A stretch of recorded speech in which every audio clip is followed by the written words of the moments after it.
Hello and welcome to another little tutorial with Tobias Kram from Erschwil, Switzerland. Today I'd like to talk about a pattern based on the so-called canon in D major, a famous song composition by Johann Pachelbel, a Baroque composer. For you to make it more simple to follow me on your keyboard, I transpose the bass line of that canon into C major.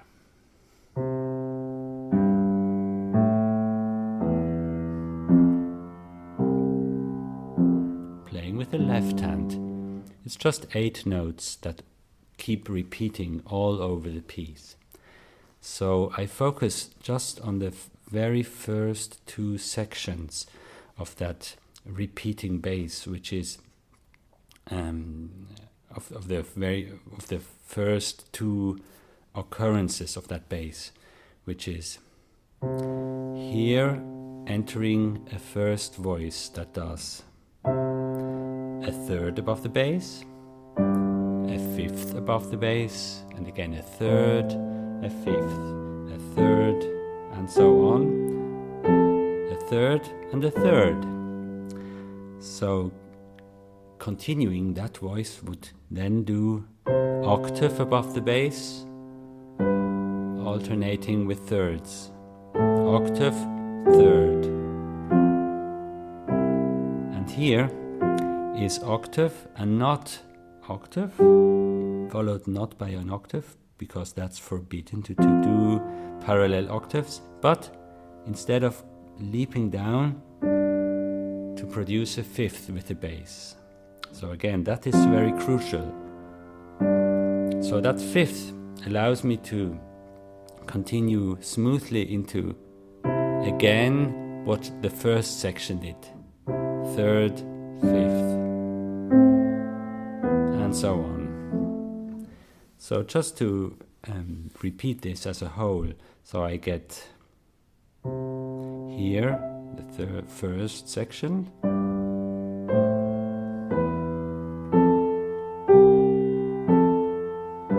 second,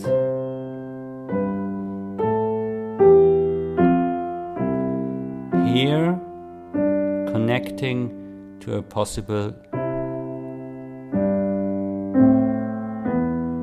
something that continues. You realize that my right hand is descending actually from section to section.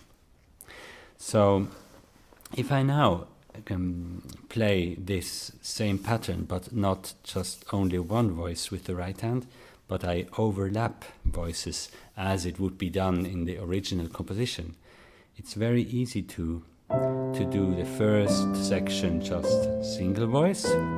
So the second section is actually just the second voice of the composition entering, imitating the first voice. So what I get is playing 2 voices, and it feels like just playing parallel thirds in my right hand. So here is the crucial moment where I open up to what will be a sixth in my right hand. I'm talking just about the interval in the right hand. And this connects to the next section now, where I play actually the same notes, but not as thirds, but as sixths. And the series of sixths now is ended by changing again back to thirds. And here I am again with the thirds, and so on. And so on. So I play this as a whole without me talking.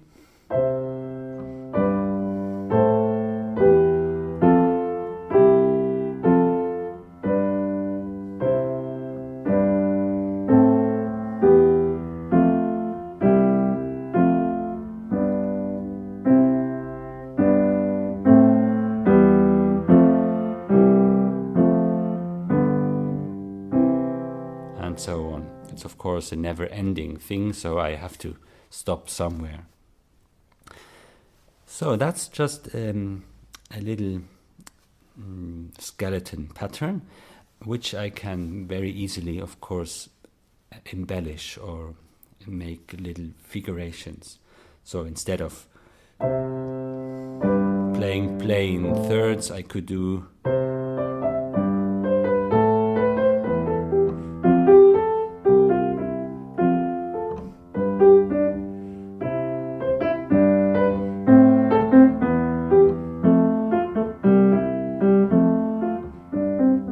for example, whatever I like. I can also add one further element, which is I had only the two voices, which is just the overlapping of the first and the second voice in the composition. I can now, instead of only having the two voices in the right hand, I can add a third so-called voice, which is now just completing my right hand harmony into a three-voice chord. So here's that additional note that stays the same for the two first notes of the bass. Actually, it's a fifth becoming an octave. And again, the same here. It's very easy to play. So next what happens is I don't go,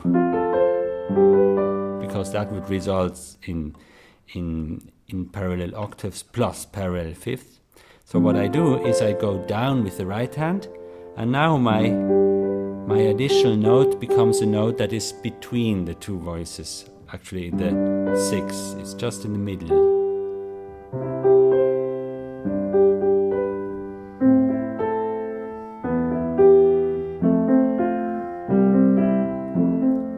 And here, for the third run, so to say, is that additional voice would be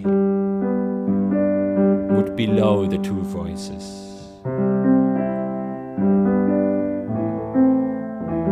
It becomes very low, I know. Eventually, the two hands on my keyboard, of course, merge. So it's something I could start very high in the, and so on, of course, and I move down very smoothly, slowly.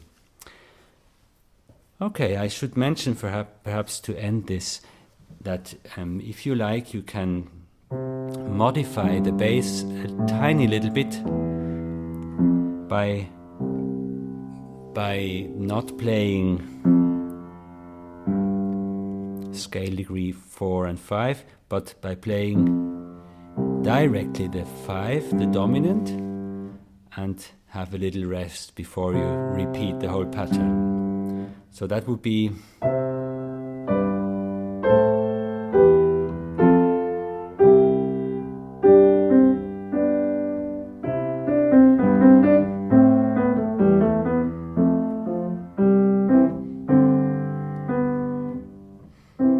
something like that.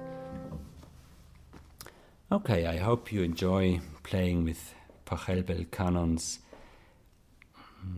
little pattern in C major, using that skeleton, embellishing it, making your own figurations, and of course, if you like, transposing it to any other major key. Also minor key would be interesting.